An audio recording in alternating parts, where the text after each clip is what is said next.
যায়। কৌশল্যা মাতা সেখানে এসে গেলেন।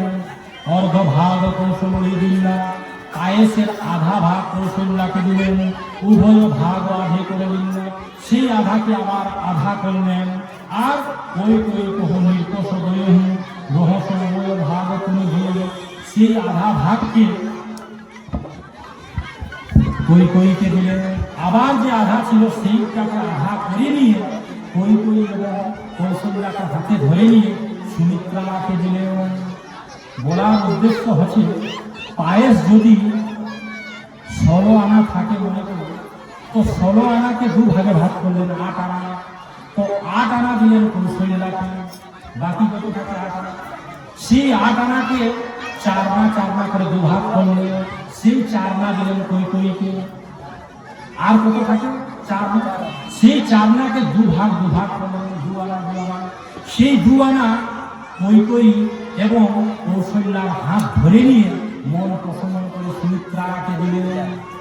এই সুমিত্রাকে যখন দিলেন 2 আনা করে, তো সুমিত্রা বললেন, দিদি তোমরা তো আমাকে দুজনেই 2 আনা করে দিয়েছ, যদি আমার 2 পুত্র হয়ে নিয়ে থাকে তো দুজনের সেবায় লাগাও। সেই জন্য সুমিত্রা হচ্ছে 2 পুত্র, এক হচ্ছে লক্ষণ আর এক হচ্ছে শত্রুঘ্ন। লক্ষণকে রামের সেবায় লাগালেন এবং শত্রুঘ্নকে ভরতের সেবায় লাগালেন। বলিয়ে শ্রী সীতারাম মহারাজ কি যায়। এই বিধি গর্ভ সহিত সবনারী, এই বিধি গর্ভ সহিত সবনারী।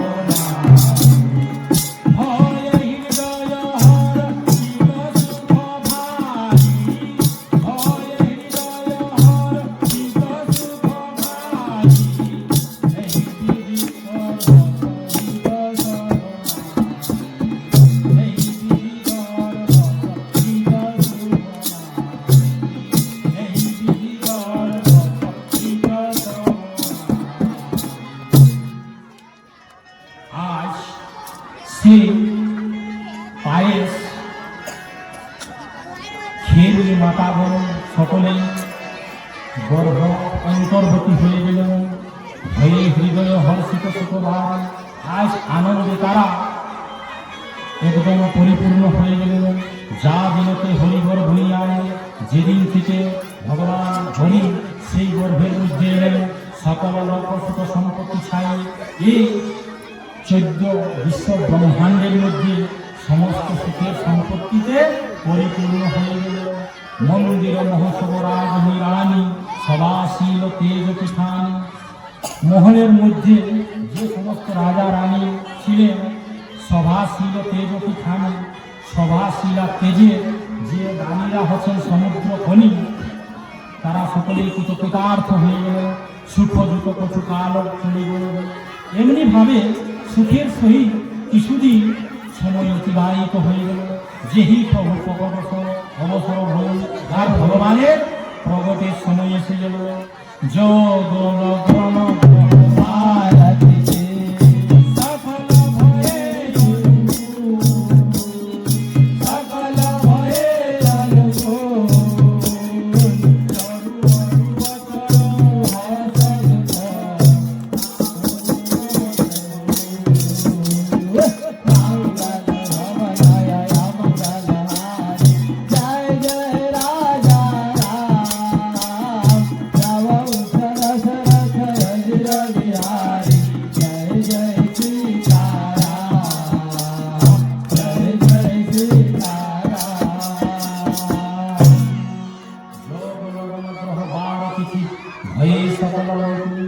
পঞ্চাঙ্গ, যেটা ব্রাহ্মণরা দেখে নিয়ে তাকে পত্রিকা। পঞ্চাঙ্গে 5টি জিনিস আছে মূলত প্রধান: যোগ, লগন, গ্রহ, বার এবং তিথি সকলেই অনুকূল হয়ে গেলে। কার জগৎ সংসারে এমন ক্ষমতা আছে যে ভগবান প্রগট হবে আর প্রতিকূল হয়ে নিয়ে থাকে, বলছে সকলেই অনুকূল হয়ে গেল। চরু অরু অচল হর্ষগত রাম ধরম সকল, চর আর অচল সমস্ত আনন্দে পরিপূর্ণ হয়ে গেল। চোর বলা হয় যাদের পা আছে, তাদেরকে চোর বলা হয়। আর যাদের পা নেই তাদেরকে অচর বলা হয়, অর্থাৎ জীব এবং জড় সকলে কৃতকৃতার্থ হয়ে গেলেন। নবমী তিথি মধুমাস ভূমিকা সকল পুরুষ অভিজিত হয়েছে। মধ্য দিবস অতি শীতল ঘামা পাবন কামল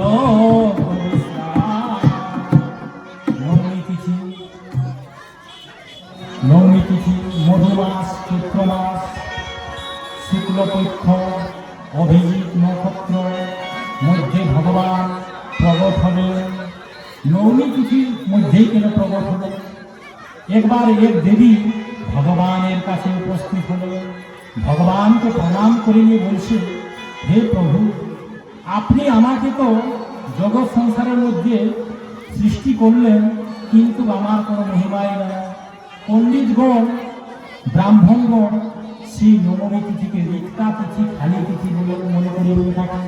সেই রিক্তা তিথির মধ্যে কোনো কিছু কিন্তু যার যজ্ঞ পূজা হবন আদি হয় না। তো আপনি তৈরি করলেন আমাকে, তো কি কারণ দেবী সকলে কোনো কিছু করেই না। ভগবান বললেন, দেবী তুমি দুঃখী হও না, যাও আমি বচন দিচ্ছি যে এই নবমী তিথিতে আমি প্রগট হব, আর এই জগৎ সংসারের মধ্যে সবাই বড় উৎসব নবমী তিথিতেই মানা হবে। ভগবান শ্রীকৃষ্ণ তো অষ্টমীতে প্রগট হয়েছিলেন, লেকিন তার পরের দিনেই তো মঙ্গল সকলেই মানিয়েছিলেন। তো বলার উদ্দেশ্য, যিনি খালি তাকেও ভগবান ভর্তি করে নিয়ে থাকেন। জগৎ সংসারে যারা পরিপূর্ণ রয়েছে তাদেরকে তো সকলেই দিয়ে নিয়ে থাকেন। যেমন আপনার কাছে 4 চাকা গাড়ি রয়েছে, যদি আপনি কাউকে 4 চাকা গাড়ি মাগেন তো সে দিয়ে দেবে, কারণ আপনার রয়েছে। কিন্তু আপনার যদি 4 চাকা গাড়ি না থাকে আর আপনি যদি মাগেন তো দিবে না। কিন্তু চিন্তা করবেন না, ভগবান শ্রীরাম কৃষ্ণ, রাম আর কৃষ্ণ কিন্তু এমন স্বভাব না। ইনাদের স্বভাব হচ্ছে যাদের কোনো কিছু নেই তাদেরকেও পরিপূর্ণ করে থাকে।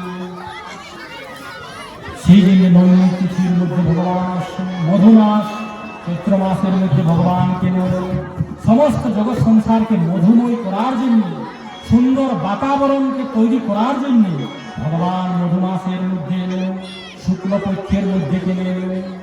ভগবান তারই পক্ষ নিয়ে থাকেন যার মন পবিত্র হয়ে নিয়ে থাকে। ভগবান শ্রীরাম বলছেন, নির্মল মনোজন সৌমহি পাওয়া মহি কপট চলছি।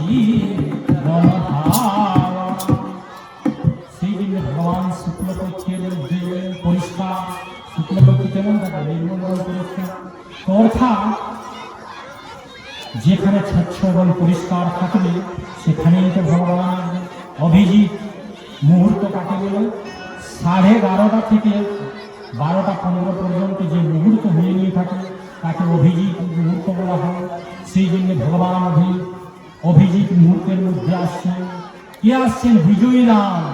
রাবণকে নাশ করার জন্য বিজয়ী রাম আসছেন। সেই জন্য অভিজিৎ মুহূর্তের মধ্যে ভগবান মঙ্গলবারের মধ্যে কেন প্রকট হচ্ছেন? এই জগৎ সংসারের সমস্ত জীবকে মঙ্গল প্রদান করার জন্য তিনি মঙ্গলবারের মধ্যে আসছেন। আর মধ্য দিবস অতি শীতল ঘাম। চৈত্র মাসের মধ্যে 12টার সময় দেখবেন না বেশি ঠান্ডা হয় না বেশি গরম। পাবন কাল লোক বিশ্রাম, যে সময় সমস্ত বিশ্রাম করে নিয়ে থাকে এবং ভগবান সমস্ত লোককে শান্তি প্রদান করার জন্য সেই সময় তিনি আসছেন। এদিকে যখন ব্রহ্মাজি জানলেন যে ভগবান প্রগট হওয়ার সময় এসে গেছে, তখন সমস্ত দেবতাদেরকে বলে নিয়ে আর ভগবানের স্তুতি করার জন্য তিনি পৌঁছে গেলেন। যেমন ভগবান শ্রীকৃষ্ণ প্রগট হওয়ার সময় সমস্ত দেবতা আদি ব্রহ্মা এসে নিয়ে গর্ভস্তুতি করেছিলেন, তেমনি আজ দেবতা এবং সমস্ত ব্রহ্মা এসে নিয়ে আজ স্তুতি করলেন। আর কি বললেন বাবু? সুর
সমূহ সমস্ত দেবতারা আজ বিরতি করে নিয়ে নিজের নিজের ধামের মধ্যে পৌঁছে গেলেন।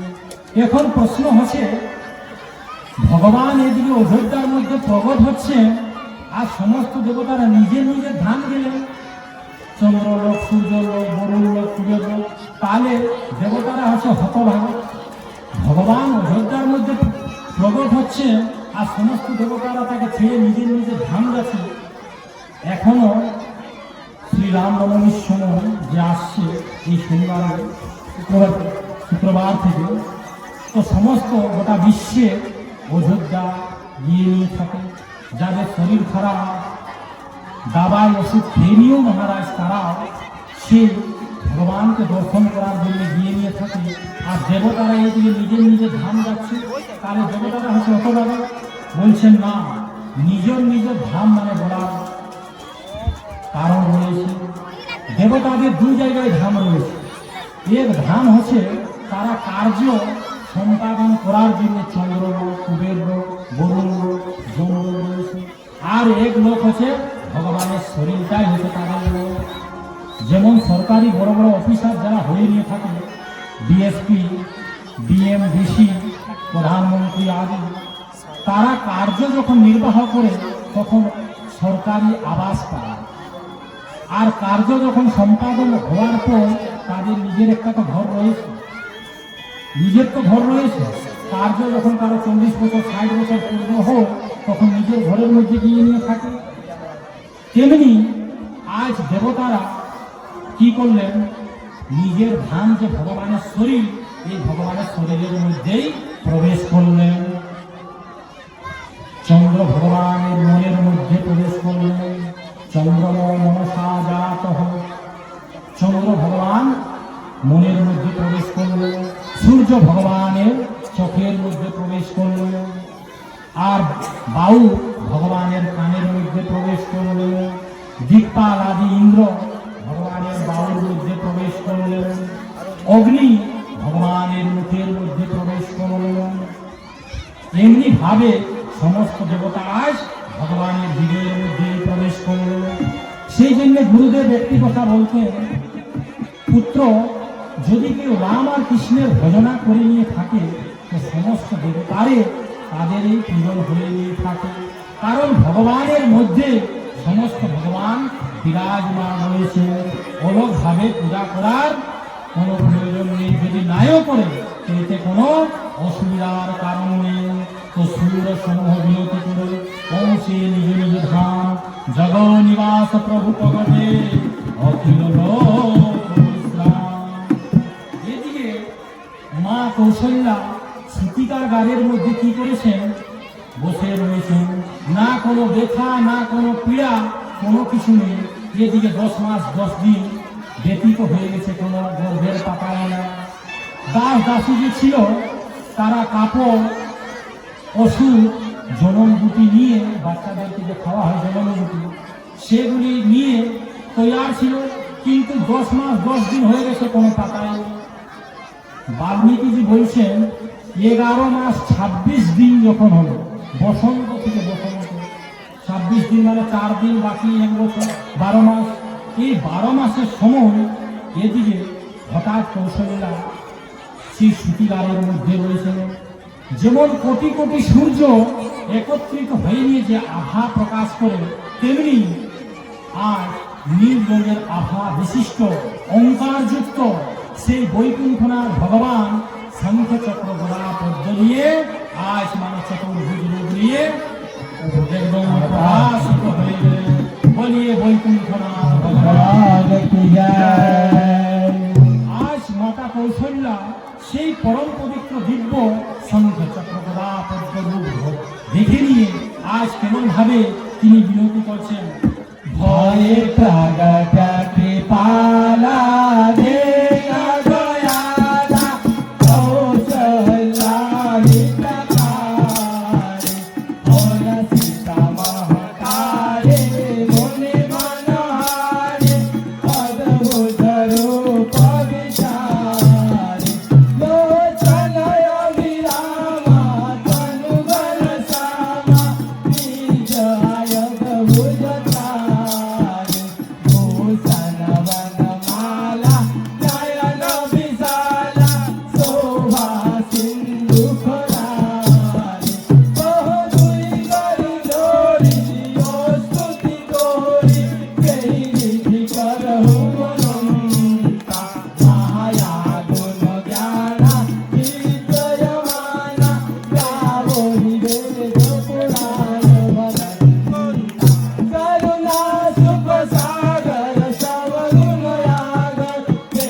उपजा जब ज्ञाना प्रभु मुस्काना चरित बहुत विधि न चले कोई कला बुझाए मातु बुझाए से ही प्रकार सुख प्रेम रहे माता मुनि बोली तो मोहि बोली कजहु तात ये हो रूपा ये जय सुनीला पद पीर पीला ये हो सुप्रभात रूपा सुनि वदन सुजाना रोडल गाना होरी बालक सुर रूपा ये हो चंद्रमा वही हरि पद पावई ये न पड़ई भव रूपा ये हो चंद्रमा वही हरि पद पावई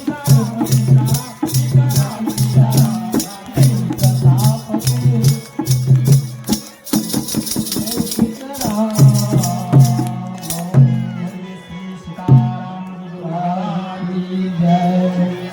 এদিকে শঙ্খ চক্র বিলাপ ধ্বনি বৈকুণ্ঠনাথ ভগবান সেখানে প্রগট হয়ে গেলেন।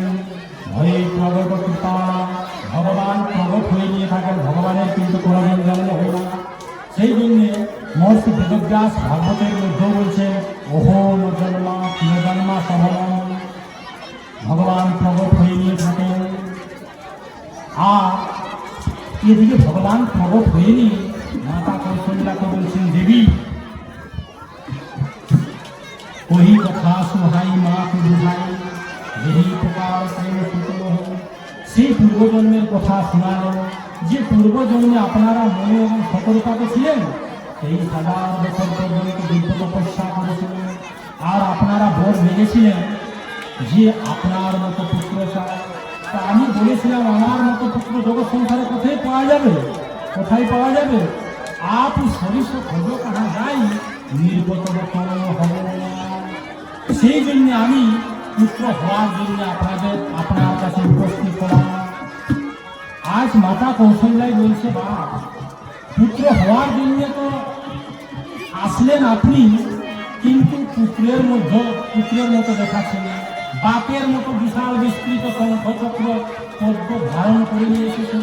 জগৎ সংসারে খেয়ে বলবে যে কৌশল্যা বসে পুত্র মম উরস বাসী ইহ উপহাসী শুনত ধীর জগৎ সংসারে শুনলে কি বলবে যে শঙ্খচক্র গদা পদ্ম বিশাল বিস্তৃত ভগবান কারো পুত্র হতে পারে?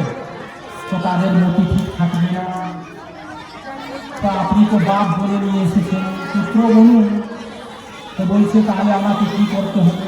বলছে বালক হয় প্রথমে তো 4 হাত রয়েছে, 4 হাতকে 2 হাত করো, তজহু তাকে এই 4 হাত যে রয়েছে 2 হাত করো। বলছে মাতা 4 হাতে কি অসুবিধা রয়েছে? বলছে তুমি জানো না এটা হচ্ছে জগৎ সংসার, এই জগৎ সংসারের মধ্যে যদি কোনো বাচ্চা সন্তান যদি জন্মগ্রহণ করে নিয়ে থাকে, যদি 5টি আঙুলের পরিবর্তে যদি 6টি আঙুল থাকে, তো সকলে দেখে নিয়ে বলবে পুত্র সন্তান তো জন্ম হইল কিন্তু লক্ষণ ভালো না, 5টি আঙুলের পরিবর্তে 6টি আঙুল হল, আর আপনার তো 2টা হাতেই বেশি। তো তজহু তাকে এই পরিত্যাগ করো। তো ভগবান সেই 4টা হাতকে 2 হাত করে দিলেন। বলছে এখন তো পুত্র হওয়া, বলছে এখনো তুমি পুত্র হও, কারণ তোমার মধ্যে এখনো কাপড় রয়েছে, সিঙ্গার রয়েছে, এগুলি তো অন্তর ধ্যান করুন। বলছে মাতা কাপড়ও আমাকে অন্তর ধ্যান করতে হবে। বলছে বাছা এটা জগৎ সংসার হোক, এইখানে লাখপতি আসুন, চাহে করোড়পতি আসুন, চাহে ভিখারি আসুন, চাহে সনত আসুন, চাহে বৈষ্ণব আসুন, সকলকে উলঙ্গই আসতে হয় এবং উলঙ্গই যেতে হবে। ভগবান নিরুপায় হইয়া সমস্ত সিঙ্গার আদি কাপড়কে অন্তর ধ্যান করে বলছেন মাতা এখন তো পুত্র হলাম, বলছে এখনো পুত্র হবে। বলছে পুত্রের তো 32টি দাঁত থাকে না, জন্মার সাথে সাথে তো দাঁত থাকে না, আর তোমার এখনো 32টি দাঁত, দাঁতকে তখন তুমি অন্তর ধ্যান করো। ভগবান দাঁত করো, অন্তর ধ্যান করো। বলছেন এখন তো পুত্র হবে, বলছে এখনো পুত্র হবে। যে পুত্র হয় সে তোমার মতো এইরকম যত প্রবচন করে না, তুমি তো এখনো বড় বড় বলছো, কান্নাই তবে জগৎ সংসারে লাগবে যে পুত্র, তখন ভগবান কি করলেন? শ্রী বচন সুজানা তখন ভগবান প্রাকৃতিক শিশুর মতো ছোট হয়ে নিয়ে করে কান্না করতে লাগলেন। এই যখন কান্না করতে লাগলেন, মাতা কৌশল্যায় বলছে, বাচ্চা জগৎ সংসারের মধ্যে এত বেশি কান্নার প্রয়োজন, একটু কি কম কান্দিলেও যে হোক। বলছে, মা আমি যে কাম করিল সেটা পূর্ণই করি, অধুরা করি না। কারণ আমি হচ্ছি পূর্ণস্য পূর্ণমাদায় পূর্ণমেবাবশিষ্যতে। বলছে আমি পূর্ণ কাম করি, অধুরা কাম করি। তো বলছে, বাসা তুমি যদি জগৎ সংসারে কান্না করি তো বাকি গিলাই কি করবে? জগৎ সংসারে দুটিই কাম হয়, এক হয়ে হাসা আর এক হচ্ছে কান্না। তো ভগবান মানব সমস্ত ভক্তের জন্য তিনি কান্না করবেন। কারণ এতদিন রাবণের অন্যায় এবং অত্যাচারে সমস্ত ভক্তরা দুঃখিত ছিল। আজ মানে তাদের পরিবর্তে ভগবানই নিজে কান্না করবে। তো বাকিরা কি করবে? যদি ভগবান কান্না করে তো আমরা কি করবো? বলছে, ইহ চরিত যে গাবহীন হরিপদ পাবহি তের ভগবতী। বাকিগুলো কি করবো? আমরা চরিত্র গাই, আর এই সংসার রূপী সমুদ্র থেকে সহজ থেকে সহজভাবে আমরা পার হয়ে যেতে পারি। বলি শ্রী সীতারাম মহারাজ কি জয়। এইভাবে ভগবান প্রগট হলেন। প্রগট হয়ে নিয়ে আজ দশরথ মহারাজ সে বালকের কান্না শুনে নিয়ে কিছু কৃতার্থ হয়ে গেলেন। এমন আনন্দিত হয়ে গেলেন, কেমন আনন্দিত হলেন বাল্মীকি কারণ আছে। যেমন কোনো ব্যক্তি সাঁতার জানে না আর জলের মধ্যে ডুবছে, ডুবার সময় যদি কোনো ভেলা বা কোনো যদি কাষ্ঠ আদি পেয়ে নিয়ে থাকে, সে যেমন আনন্দিত হয়ে নিয়ে থাকে, তেমনি আজ দশরথ মহারাজ কি আনন্দিত হতেন। যে নারী 12-15 বছর থেকে পুত্র সন্তান হল, তার যদি হঠাৎ গর্ভ এসে নিয়ে থাকে, সে যেমন আনন্দিত হয়, তেমনি দশরথ মহারাজ আনন্দিত হলেন। কোনো মরুভূমিতে এমনিতেই তো বৃষ্টি হয় না, আর যদি কোনো হিসাবে বৃষ্টিপাত হয়ে নিয়ে থাকে, সেই যে বাসীগণ মরুভূমি আনন্দিত হোক, তেমনি কিন্তু দশরথ মহারাজ আনন্দিত হলেন। কোনো 7 দিন থেকে ভোকা ব্যক্তি যদি 14 ভোজন পেয়ে নিয়ে থাকে, সে যেমন আনন্দিত হোক, তেমনি দশরথ মহারাজও আনন্দিত হলেন। 10 পুত্র জন্ম শুনিকা মানহ ব্রহ্মানন্দ সমান পরম প্রেম মন পুলক শরীরা। এইভাবে রামজি প্রগট হয়ে গেল। রামজি প্রগট হওয়া 18 ঘন্টা পরে ভরতজি মহারাজের আবির্ভাব হল। সেই শুনে তিনি দ্বিগুণ আনন্দিত হলেন। তার 6 ঘন্টা পরে সুমিত্রা 2টি পুত্র প্রগট হল। এক হচ্ছে লক্ষণ এবং এক শত্রুঘ্ন। এই 4 পুত্রের জন্ম শুনে নিয়ে আজ দশরথ মহারাজ কৃতকৃতার্থ হয়ে গেলেন। বলে শ্রী সীতারাম মহারাজ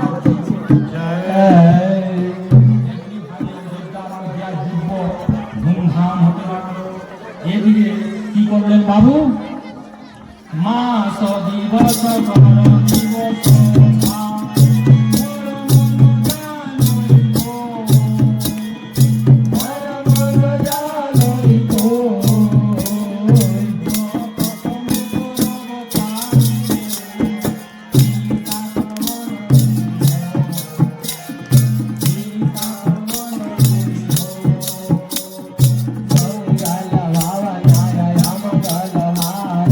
Jai